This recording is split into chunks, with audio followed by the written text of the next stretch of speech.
Bienvenidos a la Sociedad Mexicana de Otorrinolaringología y Cirugía de Cabeza y Cuello.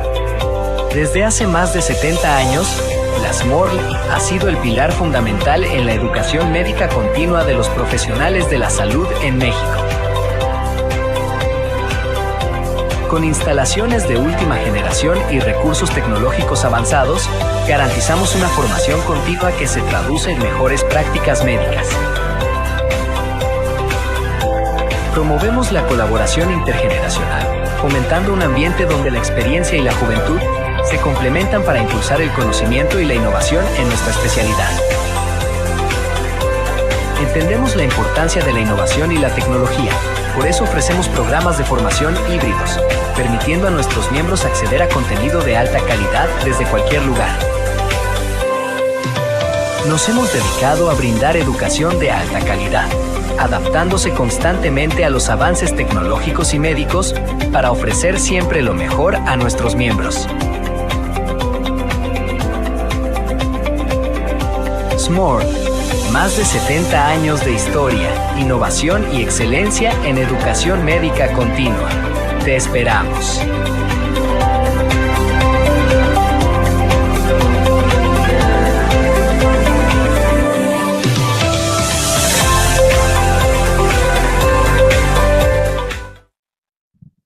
Vamos a proceder a la parte de la sesión académica. Yo quiero agradecerle enormemente al doctor Masao Kume Omine, que es una persona sumamente respetada, no solamente a nivel nacional e internacional, sino que además estoy agradecido porque él haya aceptado que sea la persona que inaugure este ciclo de sesiones académicas que tendremos durante esta gestión. Y bueno, podría decirse que ya todo el mundo conocemos al doctor Masao Kume, ha sido profesor de muchas generaciones, pero no está por demás, por supuesto, mencionar todos los cargos que él desempeña actualmente y que sigue siendo una persona activa y productiva desde el punto de vista científico. El doctor Masao Kume Omine es presidente de la Fundación Mexicana de la Voz, es coordinador del Departamento de Otorrinolaringología del Hospital Ángeles del Pedregal, es presidente honorario de la Sociedad Mexicana de Laringología y Fonocirugía, es director del Pentax Medical Learning Center, es miembro del Comité Ejecutivo de la IFOS, que es la Federación Internacional de Sociedades de Otorrinolaringología por México, y por la Sociedad Mexicana de Otorrinolaringología y Cirugía de Cabeza y Cuello. Y el día de hoy él nos va a presentar la ponencia La evolución en el estudio de la patología vocal y la fonocirugía. Muchísimas gracias, doctor Masao Kume, y espero que disfruten la sesión y nos vemos en un momento. Muchas gracias. Buenas noches a todos, muchas gracias por estar presentes y también quienes están conectados en otros lugares. Les doy la bienvenida para platicar esta noche sobre algo que nos ha ocurrido en los últimos 40, 50 años. Pero bueno, una de las situaciones que no se platicó esta noche en relación a la brillante mesa directiva y la presidencia del doctor Sáenz fue lo que cada presidente que ha cursado en nuestra historia ha dejado legados.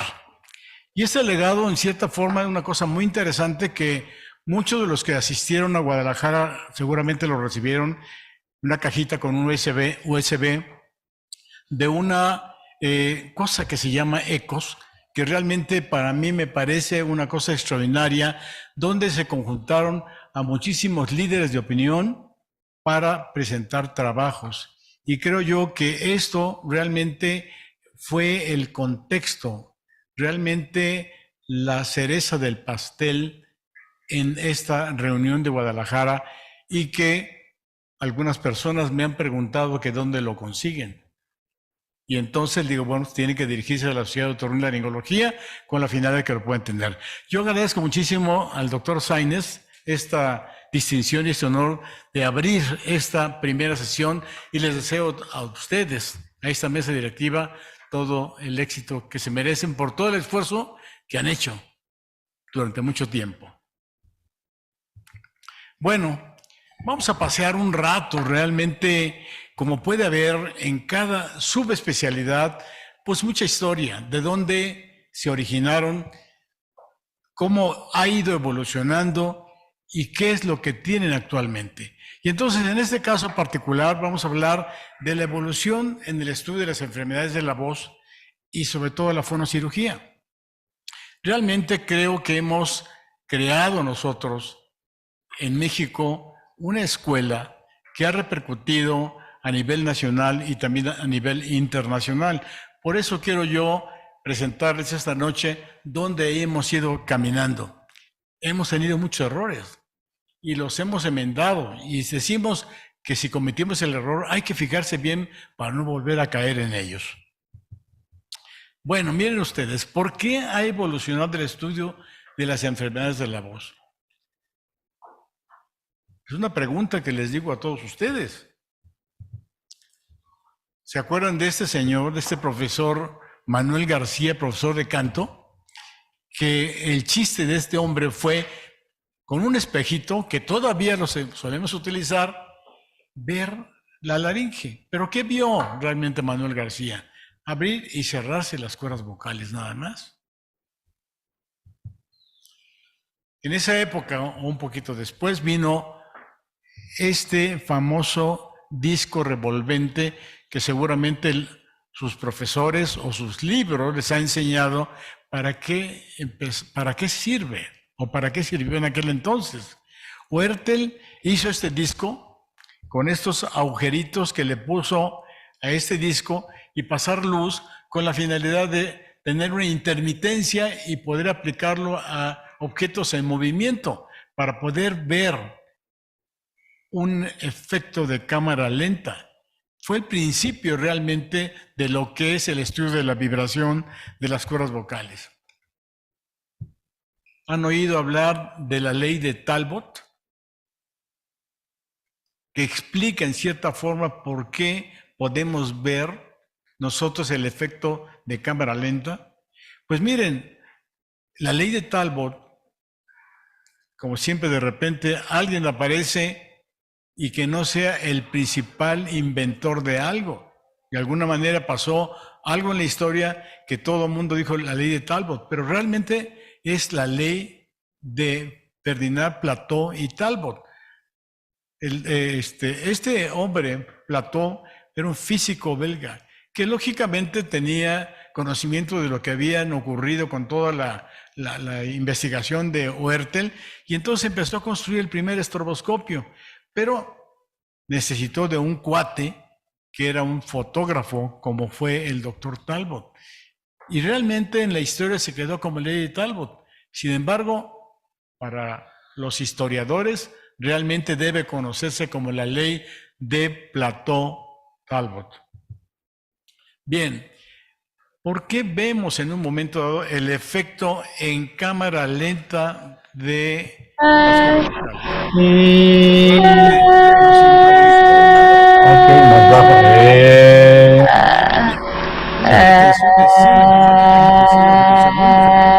Toma aire. Este órgano tan importante de nosotros.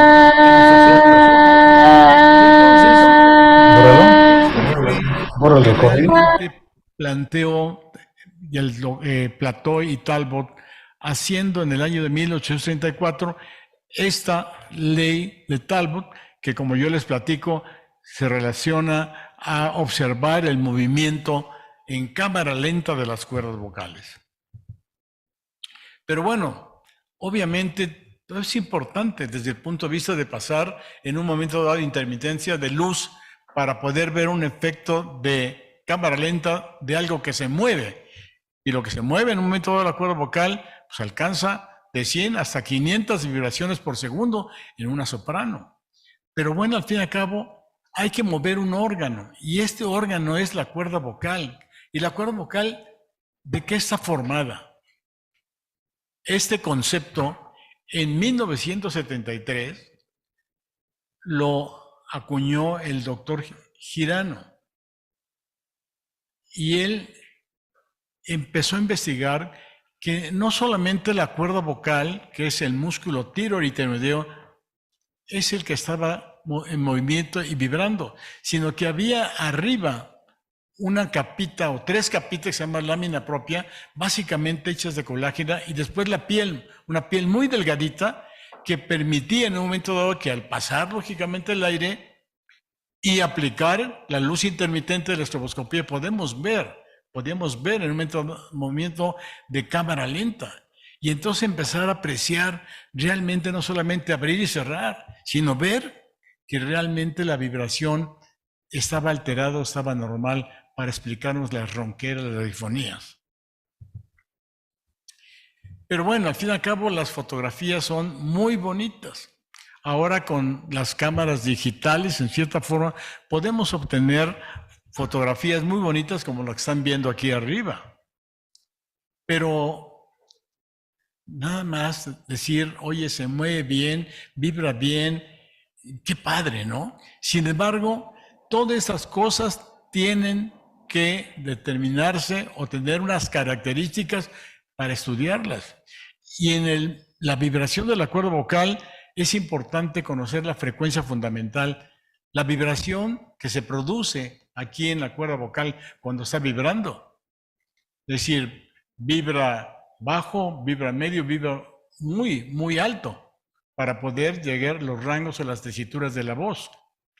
Pero también simetría. La cuerda vocal obviamente vibra, pero va a tener vibraciones que son simétricas. Vamos a ir, es la imagen en espejo de una y otra. Porque cuando ocurre que una no tiene en un momento dado la simetría, obviamente se va a descomponer la vibración y la voz se va a escuchar alterada. También tiene que llegar en un momento dado en el mismo tiempo, y lo llamamos periodicidad de la vibración de la cuerda vocal. Y obviamente también tiene que tener una amplitud de vibración y tiene que cerrar lo mejor posible, y también tiene que tener una onda, una ola, por decir así, de vibración cuando está pasando el aire.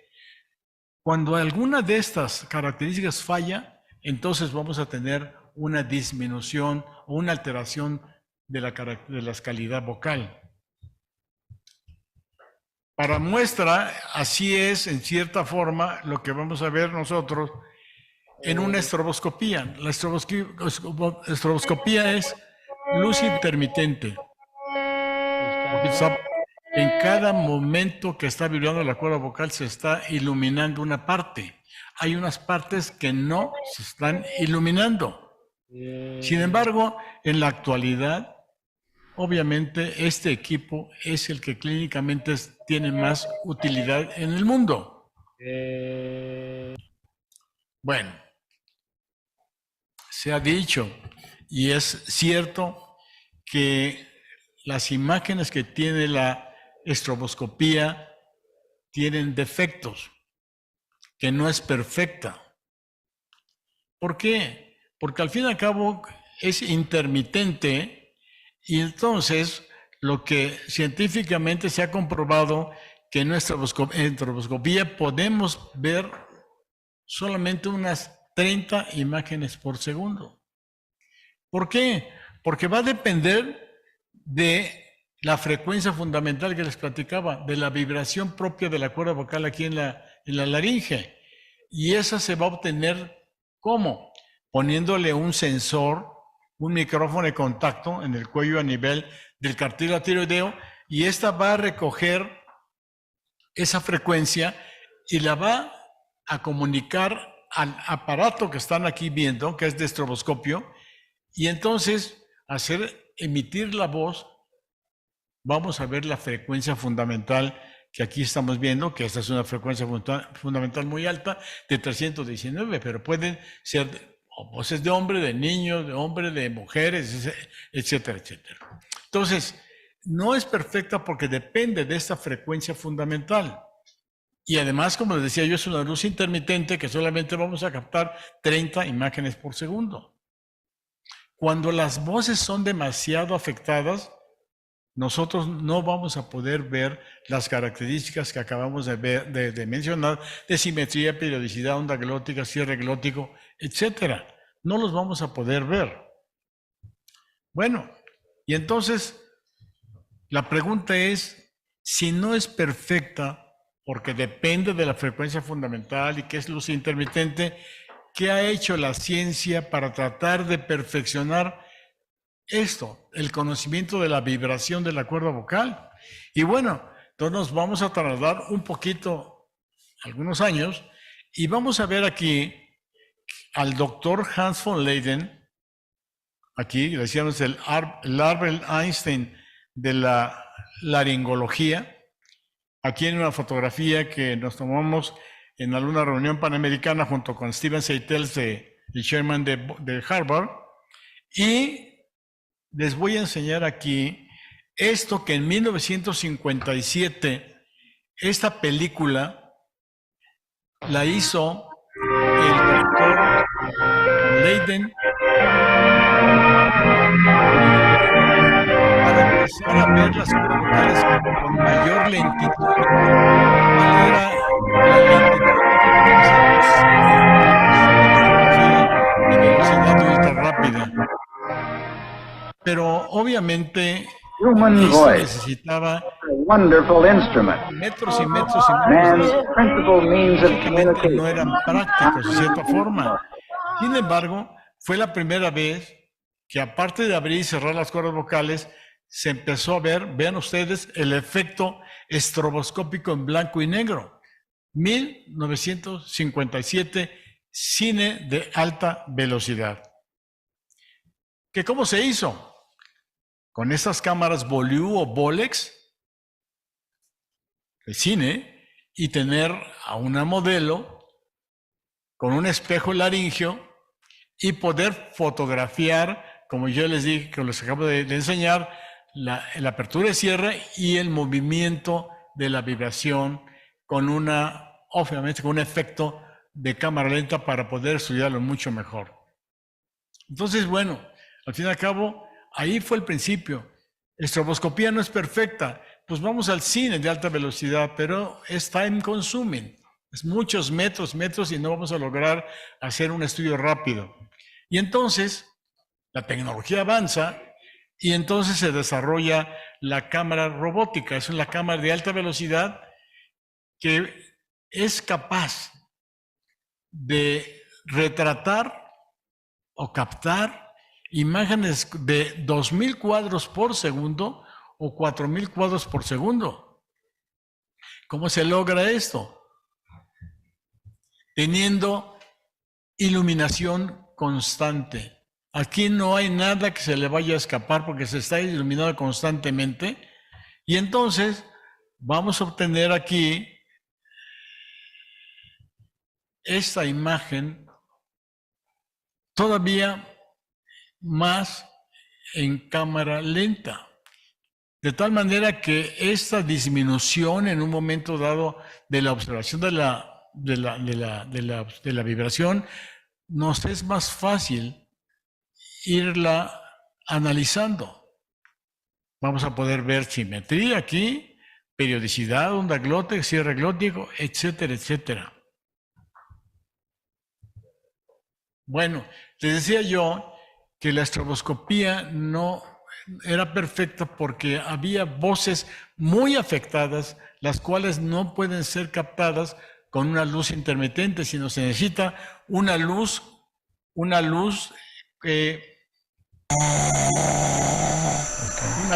continua. Aquí está la estroboscopía. Vean ustedes las imágenes, se reproduce bien ahí, y entonces son lesiones polipoides, inclusive con un contenido quístico del lado izquierdo, pero es una cuerda vocal realmente que está produciendo una voz muy afectada, muy aperiódica, asimétrica, periódica, sin amplitud, sin onda glótica y sin cierre glótico. Y entonces vamos a verla con imagen de alta velocidad. Si podemos nosotros definir un poquito mejor que con la estroboscopía. esta imagen está tomada a 2000 cuadros por segundo. Entonces se nos hace todavía un poquito más fácil poder observar las alteraciones que puede tener una cuerda vocal muy afectada. Pero bueno, al fin y al cabo en la evolución dijimos pues ya la hicimos. Tenemos ahora estroboscopía digital, tenemos en un momento fibroscopía, chip tip, tenemos en un momento dado toda la cuestión de la alta velocidad. Dije, pues ya no hay más, ahí quedamos. Y entonces aparece algo, y este algo es lo que les voy a enseñar. Si ustedes acaban de ver las imágenes de estroboscopía con luz intermitente y también de alta velocidad a 2000 cuadros por segundo, las vieron, y bueno, al fin y al cabo, como dicen, a ver tú, ¿tiene simetría, tiene periodicidad, tiene amplitud? Sí, me parece que sí. ¿Y tú? No. Y así va a haber en un momento dado, en 10 personas, quizás 5 de acuerdo y 5 están en desacuerdo con las características de la vibración. ¿Por qué?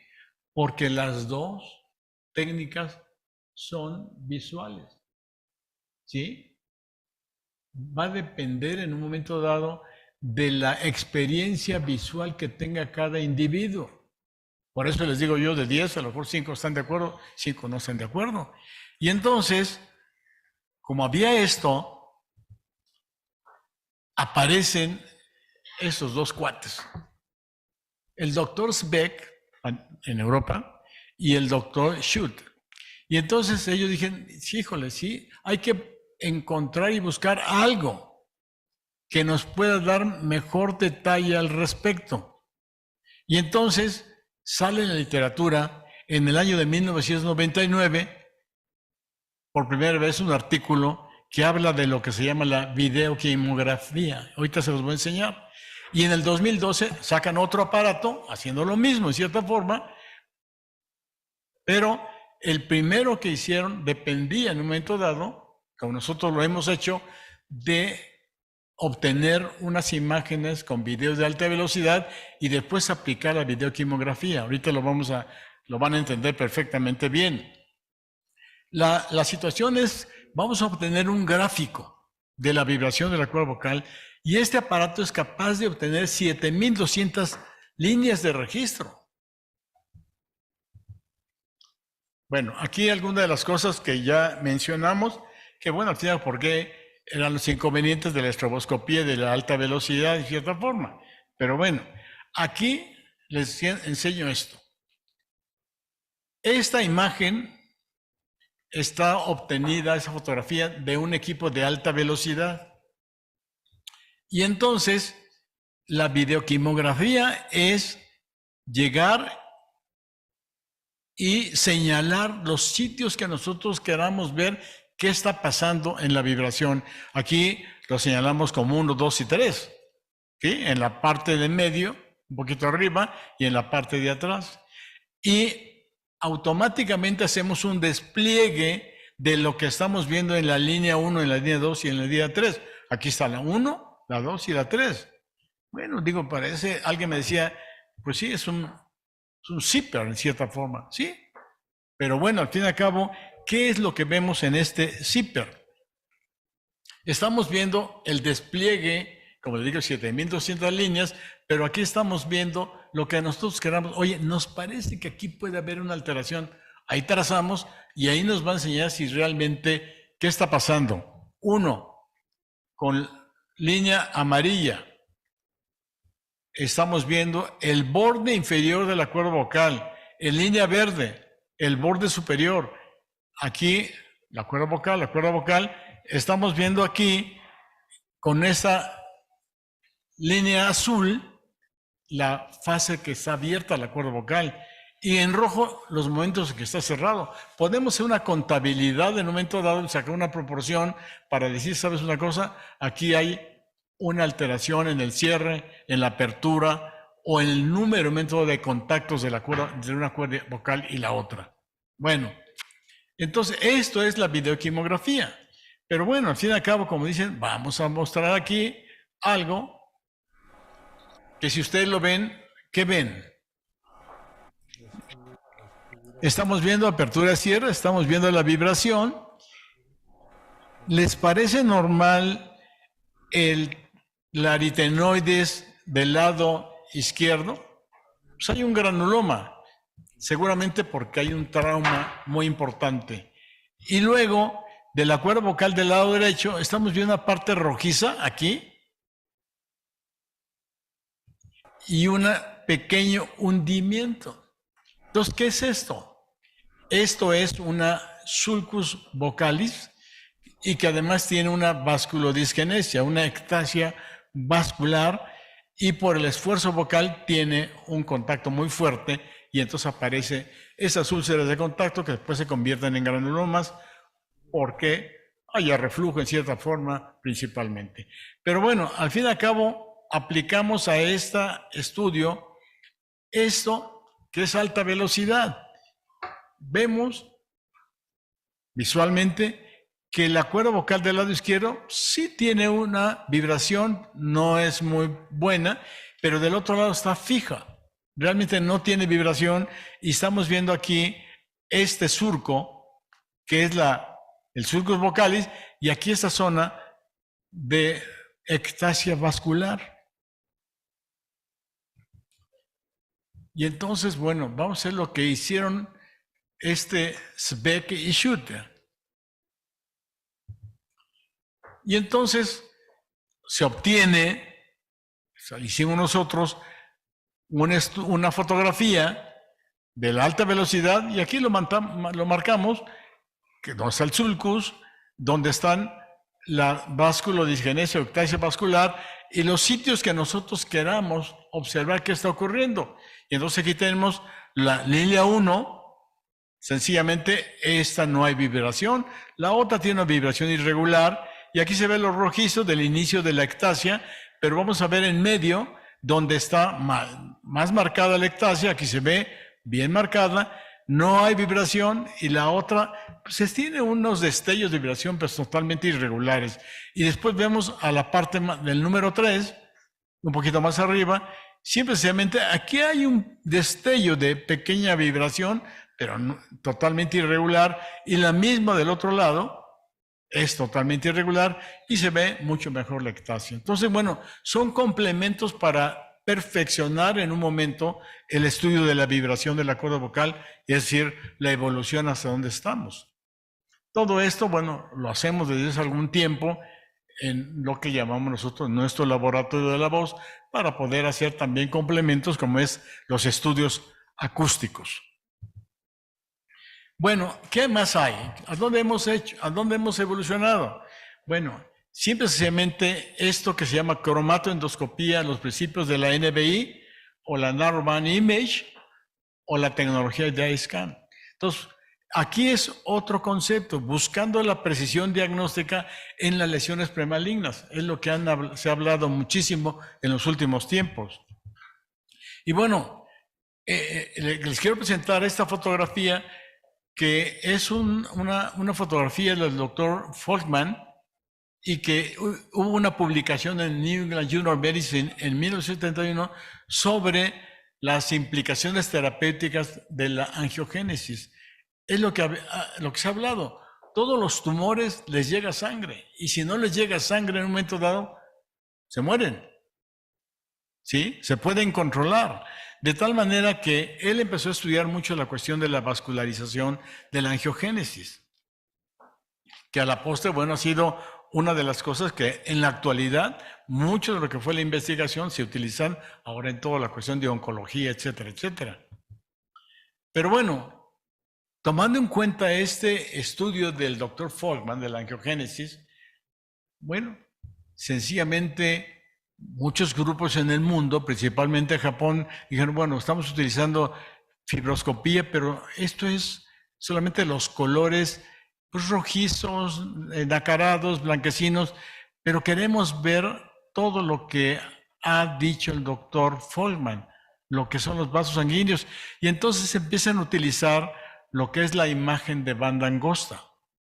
Entonces empiezan a colocar filtros en los fibroscopios para poder ver la vascularización la vascularización superficial y profunda y las características de las lesiones.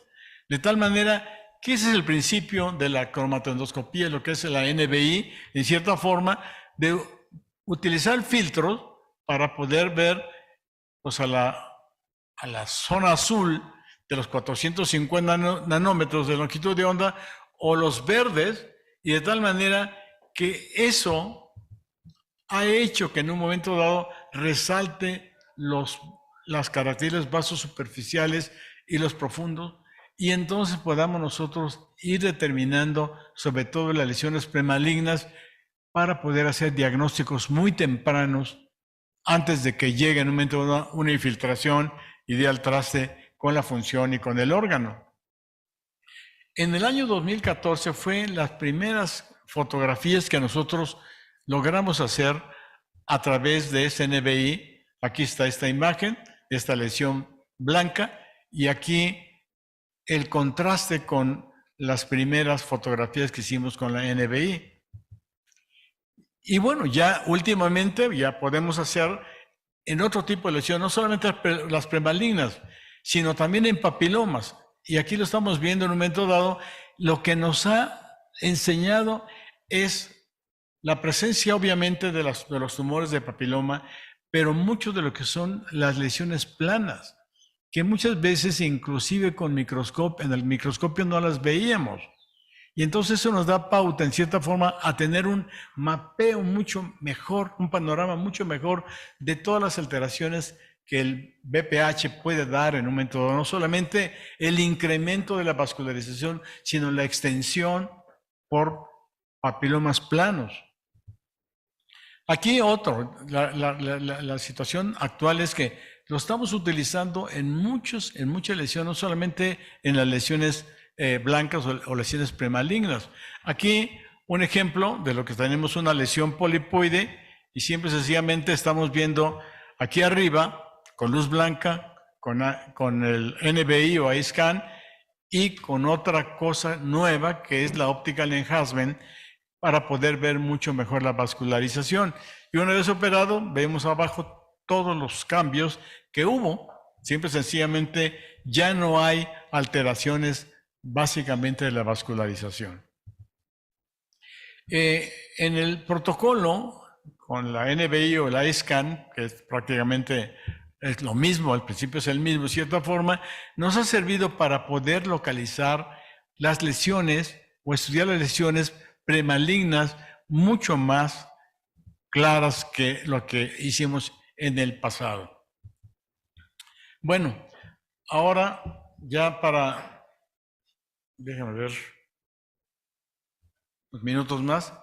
En relación, como el tema era sobre la evolución de los diagnósticos de la vibración de la cuerda vocal, pero también ha habido avances en la microcirugía o la fonocirugía. Desde Chevalier Jackson, bueno, son muchos los autores en cierta forma, pero al fin y al cabo lo que nos han influido en cierta forma a nosotros ha sido todo lo que fue Chevalier Jackson en la laringología en Chicago desde hace muchísimos años. Realmente, inclusive mucha de la tecnología en el diseño de los laringoscopios sigue siendo vigentes. La otra es la era Klein-Sasser de 1969. Bueno, a mucha gente joven, de cierta forma, pero Klein-Sasser vino en el año de 1969 porque se hizo el Congreso Mundial de la IFOS en México.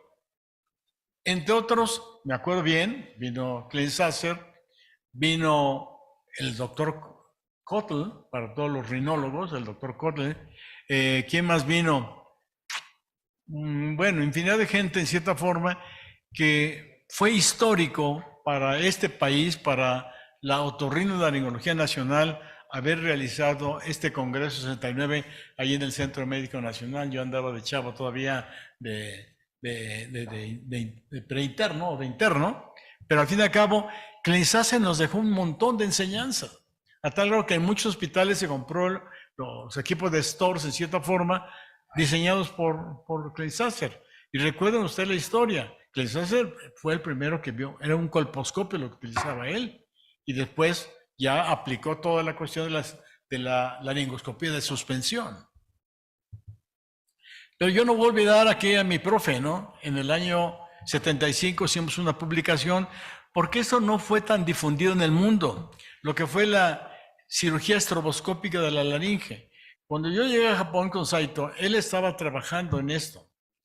Era bajo efectos de neuroleptoanalgesia, hacía laringoscopía de suspensión con el efecto de estos medicamentos y metía las luces de estroboscopía para que el paciente emitiera un sonido y pudiera ver la vibración. Y después lo operaba y veía los resultados. Esto no funcionó por mucho tiempo, en cierta forma, porque era tiempo de time consuming, mucho tiempo de consumirse, y también porque muchos pacientes, y me tocó verlos, había una depresión en cierta forma por todos los medicamentos, como lo son este tipo de medicamentos, y entonces al fin y al cabo no se popularizó tanto, pero él hizo publicaciones. Nosotros cuando regresamos del entrenamiento hicimos en el centro médico algunos casos al respecto y fue motivo de una publicación en el 75. Bueno, antes se llamó microcirugía endoscópica, endolaringia, etcétera, etcétera, pero al fin y al cabo, como dicen, ¿quiénes fueron los culpables de hablar de fonocirugía? Del término.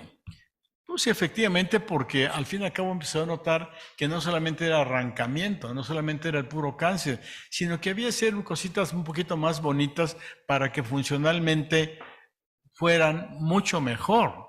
De tal manera que es una anécdota que aquí está el doctor Wilbur Gould, que por cierto fueron los fundadores de la Boyce Foundation, con el doctor Klein Sasser, Hans von Leyden, y se dice que en una histórica parrandita que andaban en el Hotel Palmer House ahí en Chicago, seguramente muchos de ustedes han estado por ahí, y dijeron, ¿sabes qué?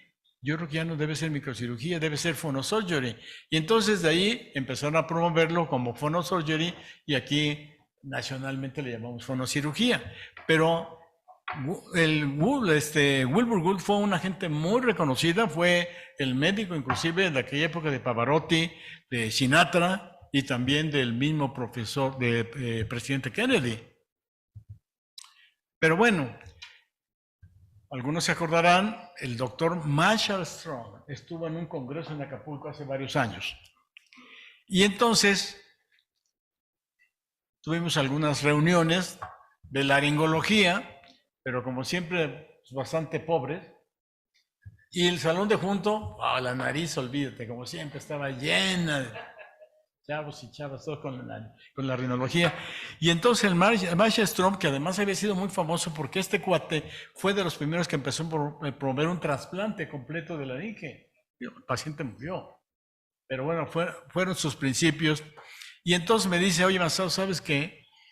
La próxima vez que nos vamos a reunir, lo que vamos a promover va a ser la Plastic Surgery of the Boys. ¿Sí? Y entonces, bueno, al fin y al cabo, ¿por qué no? Si Woody y otro cuate, von Leyden dijeron phonosurgery, ahora vamos a decir cirugía plástica. ¿Qué te parece, doctor Peranza? Cirugía plástica de la voz. Y entonces, doctor Marshall, ahí tuvimos ese.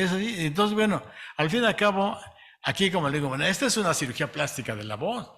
Así como ustedes hacen maravillas con la cara y no sé, un montón de cosas sensacionales. Y cada vez más, la preservación y y eso. Entonces aquí también, nada más le vamos a hacer una rayita en cierta forma, como si fuese una riti así bien hecha, ¿no? En cierta forma. Entonces aquí, con el microflaps, con cirugía muy, muy, muy acomodadita en cierta forma, podemos resolver muchos problemas que alguna cosa que es también la estética de la voz, definitivamente. Bueno, este fue Marshall Strong. Pero bueno, al fin y al cabo aquí estamos haciendo una disección de un quiste subepitelial y hacer su vaciamiento junto con el fondo epitelial. Y ahí está. Nos quedó bien aquí el rino y nos quedó bien la carita, ¿no? A todo dar. Bueno. Después viene otra cosa, es decir, muchas cosas, suspensión y pincitas, pero luego viene el láser. Y el láser viene para hacer muchas cosas.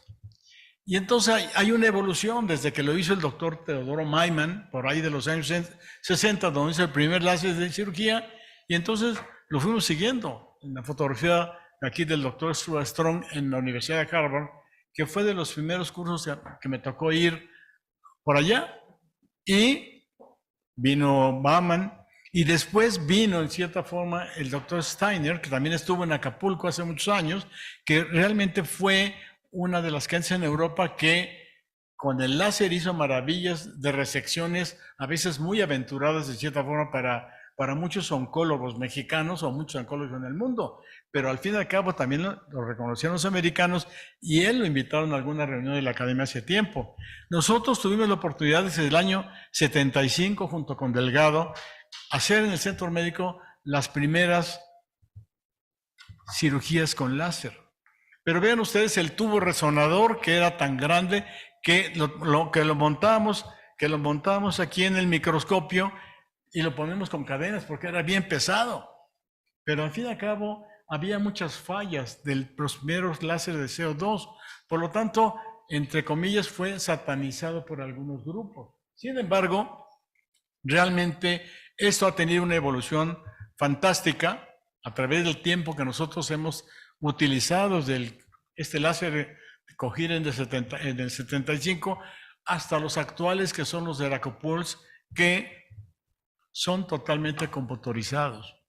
Entonces, esto ha sido tan maravilloso para poder hacer trabajos con poco sangrado, con poco edema, en cierta forma, mucho en papilomatosis, para hacer las ablaciones completas, en parálisis bilateral, en cordectomías, corotomías, en tumores, en sinequias, en cierta forma, y en estenosis subglótica, porque independientemente de todo lo que es la parte computacional y lo que es el robot, para poder tener desafoques y movimientos en cierta forma totalmente ergonómicos de 360 grados, de tal manera que nos da a nosotros la facilidad y mucha precisión.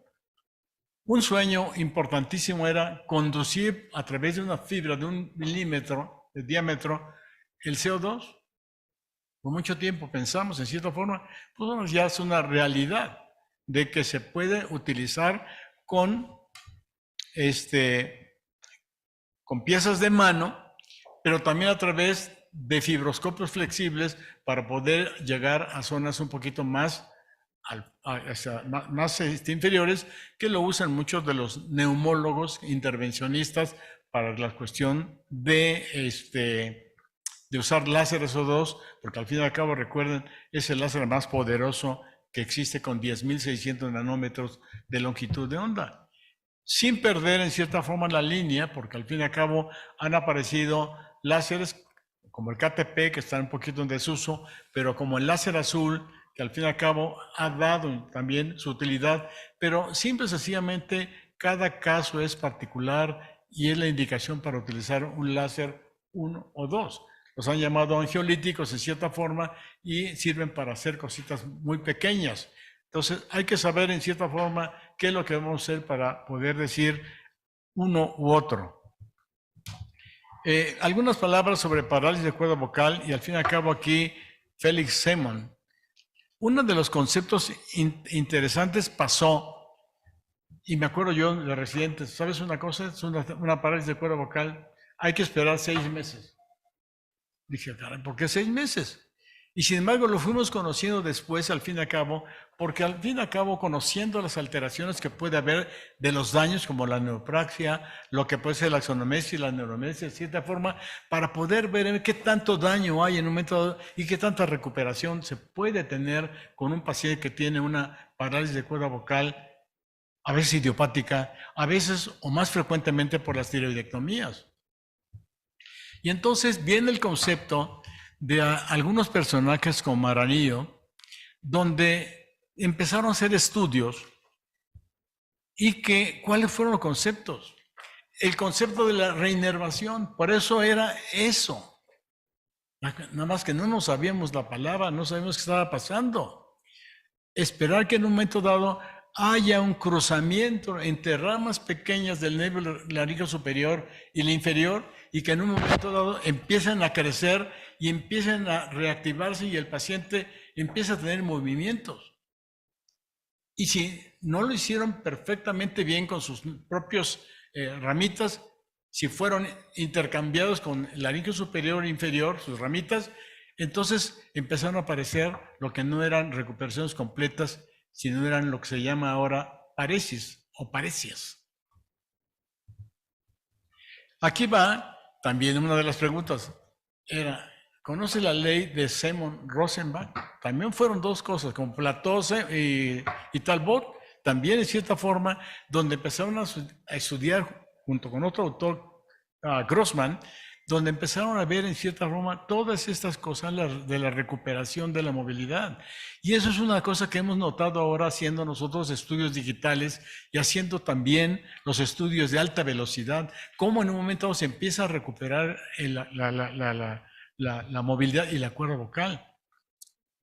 ¿Qué hay del tratamiento de la medialización? Por aquí también hay mucha historia, en cierta forma, desde lo que hizo Browning utilizando parafina, y nosotros empezamos a utilizar teflón por ahí del año 78, hasta llegar ahora, ácido hialurónico, hidroxiapatita de calcio.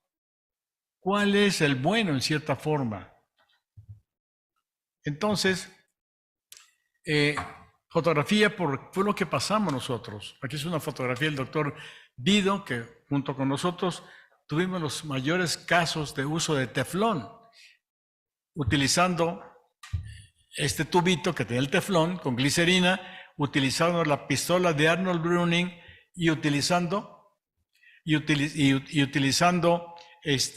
una técnica básicamente bajo anestesia local, con laringoscopia directa, y también bajo anestesia general. Y bueno, al fin y al cabo, siempre hubo más problemas, sobre todo en la literatura, sobre la formación de granulomas a cuerpo extraño. Nosotros tuvimos efectivamente casos de complicaciones con granulomas, pero fue una época en cierta forma en donde pudimos tener bastante buenos resultados a pesar de esos fracasos que tuvimos, y tuvimos que hacer reintervenciones para sacar toda esta cuestión de la reacción de granulomas por teflón. Cuando se acabó el teflón, entonces nos tuvimos que recursos más que utilizar en cierta forma la grasa. Utilizamos primero con los plásticos, nos ayudaron a sacar grasa por liposucción. Sin embargo, era bastante líquido en cierta forma y la absorción era muy pronta, de tal manera que al ratito pues hicimos las incisiones, sacamos grumos de grasa, los lavamos en cierta forma, hicimos un poquito más de compacto, inclusive junto con glicerina y junto con Gelfuan machacado, un producto más o menos como de la consistencia de un teflón, y empezamos a utilizarlo. Sin embargo, pues había que rajarle aquí la panza y en cierta forma, pues como que de repente no era tan compatible. Pero bueno, al fin y al cabo, en la actualidad y aterrizando esto, ¿cuál es la idea de los materiales para medialización? Que sean compatibles con los tejidos. Hasta ahorita, bueno, al fin y al cabo, se han comprobado ácido hialurónico, que es la disponibilidad, el hidroxiapatita de calcio, definitivamente que sí, que son los dos que están, o la grasa misma, que algunos han tenido buenos resultados. Entonces, la otra es, ya lo tengo, que me sea fácil inyectarlo, porque hay muchos que no pasan por las agujas, ¿sí? Hay que utilizar pistolas especiales como de Arnold Browning para pasar grasa, por ejemplo, con los grumos famosos. La otra, hay que tener precisión de inyección. Si nosotros no tenemos precisión y muchas de estas las inyectamos en el músculo, vamos a tener rigidez de la cuerda vocal, y obviamente vamos a dar el traste con la voz del paciente. Entonces, precisión, disponibilidad, compatibilidad, y la otra, el efecto. ¿Cuál es el que va a tener más tiempo?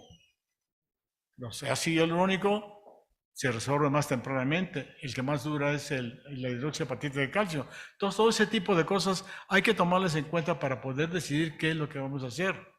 Ahora hay otro concepto, en cierta forma, hacer inyecciones más tempranas, en cierta forma, a pesar de que, o pensando que puede haber una reinervación, pero el paciente ya en la actualidad, ¿sabes qué? Yo quiero hablar mañana. Y tal manera que al mes y medio, en cierta forma, hemos inyectado sustancias como reabsorbibles, como son el ácido hialurónico, para esperar que haya una reinervación temprana. Bueno, lo nuevo es esto, el Silk Voice. Esto ya se hizo experimentalmente. Ya en Estados Unidos ya hay algunos autores que están utilizando esto porque, al fin y al cabo, así como están viendo esta fotografía, con el canal de trabajo se puede inyectar aquí, como ven las fotografías abajo, y tener realmente una precisión, tener en un momento dado una duración, porque al fin y al cabo se está pretendiendo que el Silk Voice tenga más duración que inclusive que el hidroxiapatita de calcio. Entonces, bueno, son cosas nuevas que empiezan a aparecer. Sin duda, aquí la tiroplastía de Ishiki, que también se ha hablado muchísimo, que al fin y al cabo aquí hace muchos años en Colombia nos reunimos de cierta forma y me platicó la historia. Él es cirujano plástico. Sin embargo, él estaba en la escuela de Kioto, que había una escuela de karate muy famosa mundialmente, donde había muchos lastimados, de golpeados, etcétera, con fracturas, inclusive de la laringe con luxación, etcétera. Y entonces a él se le ocurrió hacer esta cosa de hacer las medializaciones a base de hacer una pequeña espacio a nivel de la cuerda vocal, como están viendo aquí en la fotografía, y poner silastic moldeado para empujar la cuerda vocal.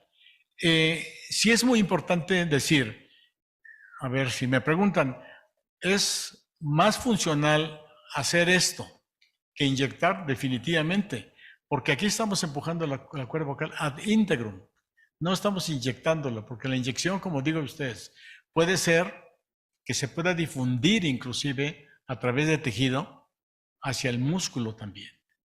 Queda bien, quedan bien, cierta forma. Creo que es muy bueno. Sin embargo, pensando desde el punto de vista fisiológico, es la tiroplastía definitivamente, fisiológicamente, es empujar la cuerda vocal íntegramente de tal manera que el resultado suele ser muy bueno. Sin embargo, la experiencia de cada quien va a decir qué le voy a poner, si es tempranamente o es tardíamente. Para mí, para aterrizar, es que una cuerda vocal que está muy aducida, que por más que le pongamos sustancia, no la vamos a empujar lo suficiente, es el caso que yo seleccionaría para poder hacer una tiroplastía, que independientemente se necesita también bastante entrenamiento para poder tener buenos resultados. Rápidamente, si hablamos de una cuerda vocal, hablamos de las dos, y esas son opciones en cierta forma, una tiroidectomía total, etcétera. En la mañana, en la noche, el paciente tiene estridor, tiene parálisis bilateral, etcétera, traqueotomía. Pero también hay cosas que en cierta forma tenemos que pensar cuando muchas desde el punto de vista funcional, desde la inervación, llegan en cierta forma pacientes que a la vuelta de 2 o 3 semanas empiezan a tener problemas. Y el espacio, hay un pequeño espacio en cierta forma, y eso hace que en un momento tengamos que pensar que pueda reinervarse, pueda componerse. Sin embargo, la experiencia, por lo menos la mía, es que puede ser que no ocurra esto, de tal manera que tenemos que hacer una resección importante del espacio posterior. Y para ello quitamos, aquí está una fotografía de una parálisis bilateral, y aquí un esquema donde estamos nosotros colocando en blanco, quitar 2/3 de la cuerda vocal y quitar un pedazo del aritenoides. Antes hicimos nosotros un pedazo nada más de aritenoides, pero siempre se mete bien una cicatrización y eso se cierra automáticamente. De tal manera que ahora somos mucho más agresivos, haciendo un espacio aproximadamente de 1 centímetro cuadrado para que en un momento tengamos nosotros eso que estamos buscando, que el paciente respire lo mejor posible, que el paciente no pierda su voz, que tenga una recuperación bastante suficiente para comunicarse y que no tenga problemas de deglución. Papilomas, ¿dónde hemos cambiado? Sencillamente todo lo que fueron las complicaciones que tuvimos en el pasado. Cianequias, metástasis. Y bueno, al fin y al cabo, DERCAI ha habido su clasificación para decir dónde están los tumores, etcétera, etcétera, para poder hacer una cirugía. Pero como yo les mencionaba hace rato, y este es un acercamiento donde estamos viendo que con la cromatendoscopía, el eye scan, en cierta forma, estamos observando estas lesiones. De tal manera que nosotros estamos utilizando el láser para poder hacer una ablación total del tumor, ablación también de los vasos sanguíneos y ablación de los papilomas planos. ¿Qué es lo de hoy? Bueno, al fin y al cabo siempre decimos en todas las reuniones, en muchas partes, update de papilomas, pero bueno, al fin y al cabo, ¿qué ha sido? Utilizar la ablación completa, utilizar cidofovir, utilizar Avastin, bevacizumab. ¿Qué más? Entonces, bueno, al fin y al cabo, la literatura está llena de los trabajos que se han hecho en esto, utilizando, obviamente, el láser, utilizando cidofovir por un grupo, utilizando Avastin por otro grupo, en cierta forma. Entonces, bueno, al fin y al cabo, los resultados han sido, pues, a veces no muy concluyentes. De tal manera que nosotros hicimos un programa para poder hacer todo. Láser, ablación completa, con las zonas vasculares, los papilomas planos, inyectar 7.5 miligramos intralesional de cidofovir, que es un antiviral, y la otra angiolítico, como es bevacizumab. Ambas, y entonces estamos ahora, pues ya juntamos los 17 casos primeros, ya hicimos el trabajo, está en próximo a publicarse en cierta forma. No hemos encontrado en la literatura más que alguno en porcinos, alguna cosa así, de tal manera que puede ser interesante este trabajo para utilizar en una forma completa. Esta fotografía también me gusta y me gusta presumirla porque aquí estoy con Harald Surhausen, que en el 2008 ganó el Premio Nobel de Medicina por sus estudios de pH causal del cáncer de cervicuterino. Y bueno, aquí está este trabajo, donde independientemente de todo, es como decimos, estamos toda carne al asador, utilizamos inclusive las vacunas no navalentes ahora, utilizamos el inhibidor de la bomba alrededor de 45 días, inmunoreguladores, vacunas antibacterianas y obviamente como complemento de vegetales verdes. Este es un programa completo de lo que estamos haciendo. Ya voy 3 minutos. Disfonías espasmódicas, campo de lo que es la neurociencia, lo que es el campo de la neurolaringología. Y entonces, bueno, al fin y al cabo, en ECOS precisamente hicimos esta publicación también, hablando de trauma, que la consideraba una parte de tipo psiquiátrico, hasta llegar a Aronson, como dijo, no es disfonía espástica, es espasmódica, porque no es una cuestión del sistema nervioso central, me refiero yo a que está ocasionando situaciones espásticas, sino bien espasmo local en la cuerda vocal. Aquí la doctora Gayle Goodson, que fue la primera presidenta de la Academia Nacional de Medicina, que hace muchos años tuvimos la oportunidad de estar con ella con la finalidad de que ella empezó a hacer muchos trabajos de esto en la cuerda vocal, junto con el doctor Jankovic del Neurosensor de Houston y el doctor Miller, pero no hay que recordar aquí al doctor Alan Scott del Kettleman Institute de Oftalmología en San Francisco, que ellos empezaron a hacer la investigación junto con Ricardo Miledi, mexicano, que empezaron a estudiar los neurotransmisores y se metieron a estudiar también todo ese efecto del oculinum, que fue el primer nombre que se le dio a la toxina botulínica.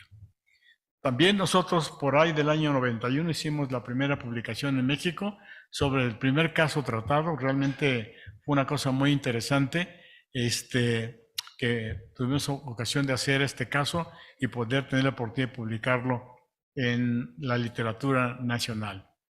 Recordar que la diferencia, y eso es mucha gente, de repente me preguntan y me dicen, te voy a mandar un paciente que tiene espasmo vocal.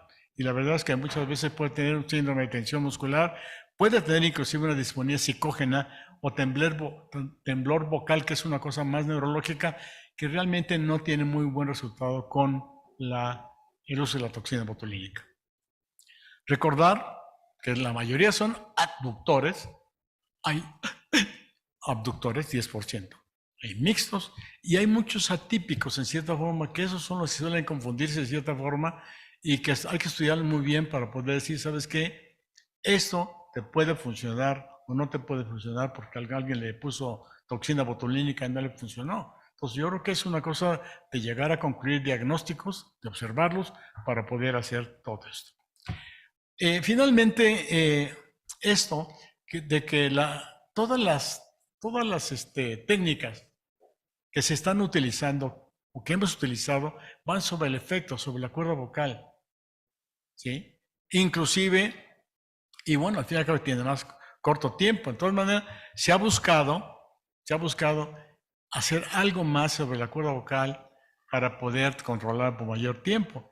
Y me voy a referir, bueno, aquí hay una serie de fotografías de lo que hemos hecho, pero aquí están dos en cierta forma, donde estamos viendo aquí un cauterizador que Domingo Tsuji lo ha propuesto, lo ha platicado muchísimo, donde hace una sección bilateral paracordal de las pequeñas ramas del nervio tiroideo y luego cauterizarlo para poder tener en un momento dado mayor duración del efecto. Él tiene pacientes que 2 y 3 años controlados de cierta forma, pero algunos necesitan 2 y 3 intervenciones para hacerlo. Tanto de hacer diagnóstico acústico para poder determinar cuáles son con espasmo vocal o cuáles son con tensión muscular. La parte del estudio acústico nos funciona muy bien. Y bueno, al fin y al cabo aquí eran las fotografías que quería enseñarles de este cauterizador de Tsuji. Aquí está haciéndose la incisión con láser de un lado y meter aquí el ganchito para poder cazar el nervio y poderlo cauterizar. Yo creo que el futuro de todo esto obviamente va a ir a la parte de los neuroestimuladores, seguramente, y más que nada a la investigación farmacológica para buscar en cierta forma el control del origen de este tipo de cosas de tipo espasmódico en el núcleo caudado. Lesiones, les voy a enseñar nada más esto, lesiones premalignas. ¿Qué piensan ustedes aquí? Esto, al fin y al cabo, lo que tenemos que observar desde el punto de vista estroboscópico, yo decía, vamos a diagnosticar el cáncer, se infiltra, no se infiltra, nos sirve muchísimo, pero como yo decía, cromatendoscopía nos va a generar la idea, en cierta forma, de qué lo que tenemos que hacer con ese tipo de cosas. Aquí, finalmente, mapeo lo llamamos, tomamos muestras aquí, de aquí a aquí. Se puede escapar en un momento dado de una zona que nosotros no hicimos una biopsia, un carcinoma in situ en cierta forma, de tal manera que, bueno, al fin y al cabo la propuesta mundial es hacer una cuestión llamada biopsia excisional, que aquí lo estoy mostrando, que al fin y al cabo ustedes pueden ver aquí, estamos disecando, pero podemos ver aquí esto, que ya es la parte de la capa superficial de la lámina púrpura que está intacta. Entonces realmente aquí no podemos pensar de que no hay una invasión hacia los tejidos profundos, pero ¿cómo lo vamos a lograr? Haciendo esto. Si nosotros no estamos haciendo pedacitos y pedacitos, no vamos a llegar a nada.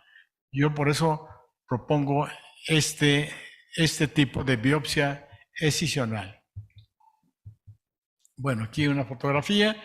Voz profesional, hay que tener mucho cuidado realmente para poder intervenir realmente a un paciente. Tenemos una gran responsabilidad, hay que saber que efectivamente hay que hacerlo porque hay pacientes que tienen problemas de tipo neurolaringológico, que una cirugía que se pueda proponer porque pensamos de que puede estar alterado no va a funcionar.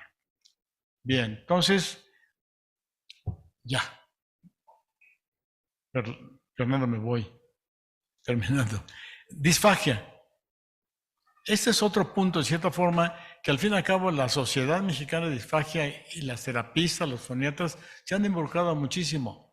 Nosotros, ¿cuánto nos hemos involucrado en esta cuestión de la disfagia? Entonces, yo creo que es un tema que podemos explotar muchísimo, así como ha crecido la otorrinolaringología y sobre todo últimamente la cuestión del sueño, etcétera, etcétera. Pues yo creo que esta es una cosa también para los residentes, una parte de investigación muy importante para poder hacer una cosa que se llama la famosa FES, para poder hacer un diagnóstico sobre penetración, sobre aspiración y últimamente hacer en un momento dado los estudios con diversas consistencias para poder, junto con la terapista, junto con el foniatra, llegar a un buen puerto para poder hacer una buena, un buen tratamiento de rehabilitación, que muchas veces es lo que necesita y no necesitan una cirugía que solamente estaría indicada cuando haya una incompetencia glótica muy importante, que están teniendo aspiración y penetración. Bueno, yo con esa me despido. Quiero yo, señor presidente, doy por terminada mi presentación. Y yo como digo, cualquier pregunta en un momento dado, pues si no la respondemos ahorita, estoy a sus órdenes. Muchas gracias. Bueno, pues el doctor Rodríguez Perales tiene un comentario. Diga. ¿Para dónde? Sí, muchas felicidades porque fue un paseo amplio de todo este mundo de la laringe, pero ¿para dónde van las cosas actualmente? ¿Qué es lo nuevo que viene en esta rama? Y una cosa pues que está de moda, ¿no? Que es la feminización de la voz. ¿Qué cosas nuevas vienen tanto para la laringe como para este tipo de cosas? Bueno, es una pregunta muy, muy interesante porque al fin y al cabo, como dicen, futuro, ¿sí? El futuro, yo creo, desde el punto de vista del estudio de la vibración de la cuerda vocal, que al fin y al cabo es la que nos va a explicar mucha patología, va a ser el modelo matemático. Donde en un momento dado estamos viendo ahorita visual, estroboscopía, dije yo, alta velocidad, videoquimografía en cierta forma, pero al fin y al cabo vamos a ver cuánto se cierra, cuántas veces se cierra en un momento dado, con qué intensidad se está cerrando la cuerda vocal, cuántos momentos tiene de onda glótica. Todo ese tipo de cosas son, para mí, el modelo matemático, y ahora que viene inteligencia artificial, ¿sí? Ahí va a llegar en un momento dado para poder perfeccionar todo el estudio de la vibración de la cuerda vocal. Yo creo que ahí va la situación, en cierta forma, y yo te voy a decir, hay enfermedades neurológicas que son realmente pues, un dolor de cabeza. Mucha gente no sabemos qué está pasando en cierta forma. Yo creo que ahí es la investigación y la comunicación con los investigadores de toda la parte neurológica con la finalidad de poder, ellos sobre todo en la parte farmacológica, poder crear o poder llegar en un momento dado a diseñar modelos de farma con la finalidad de que tengan una actuación en el sistema nervioso central para poder controlar muchos de los problemas neurológicos. Vamos a hablar de disfonía espasmódica, vamos a ver tremor vocal, ¿sí? Temblor vocal, todo ese tipo de situaciones, de cierta forma, la cual las neurociencias están avanzando de una forma importante, ¿no? Ahora bien, llegando a la parte de la feminización, esta es una situación que en un momento dado, pues no está, ¿qué te puedo decir?, tan difundida, o sea, la oferta existe, pero la demanda en un momento dado está más limitada. Para mí, te voy a decir, siempre hay que hacer una selección muy importante, hay que platicar muchísimo para un paciente que quiere tener, en cierta forma, ya tiene todo para poder ser una gran mujer. Y conste que lo vemos, gente muy bonita. Dice, te vas con la finta, por decir así. Sin embargo, doctor, lo que me traiciona y no le gusta a mi pareja es mi voz. ¿Puede hacer algo? Bueno, hay situaciones de cierta forma, digo, en México creo que tenemos un poquito de limitación, no hay una, digo, se puede la oferta, sí, pero la demanda está más limitada. En otros países existe, en cierta forma, en Europa, o en los mismos, en Brasil, por ejemplo, o en Colombia, ¿sí? Donde hay una solicitud cada vez mayor, donde tanto se hace feminización como masculinización de la voz. Sí hay, en cierta forma, en el libro que nosotros publicamos en el máster, Marc Remacha habla mucho de esto, ¿no? Entonces, bueno, al fin y al cabo, eso es parte de lo que va esta parte de la laringología, ¿no? ¿Alguien más tiene alguna duda? Bueno, quiero agradecerle, por supuesto, al doctor Masao Kume. Fue un paseo por la historia, todo lo que escuchamos, y bueno, evidentemente para las nuevas generaciones que están interesados en la parte de laringe, pues bueno, ya hay creo que una escuela, ya hay precedentes, y por supuesto el doctor Masao Kume pues es fiel testigo de eso. Y pues queremos entregarle un pequeño reconocimiento por parte de la gestión. Agradecerle su valiosa participación, doctor Masao. Muchas gracias. Muchísimas gracias. Y es un pequeño presente que esperemos que le guste de parte de la mesa directiva. Muchas gracias. Y pues siendo las 22:18, damos por terminada este evento académico y con la invitación de que nos acompañen para la próxima sesión, que será el día 2 de julio con un panel de expertos que pues estamos seguros que les va a encantar. El tema no se lo soltamos porque es una sorpresa, pero esperamos verlos de forma presencial aquí en el Hotel Marriott de la Ciudad de México, donde pues los esperamos con gusto para el próximo mes. A todos muchas gracias y buenas noches.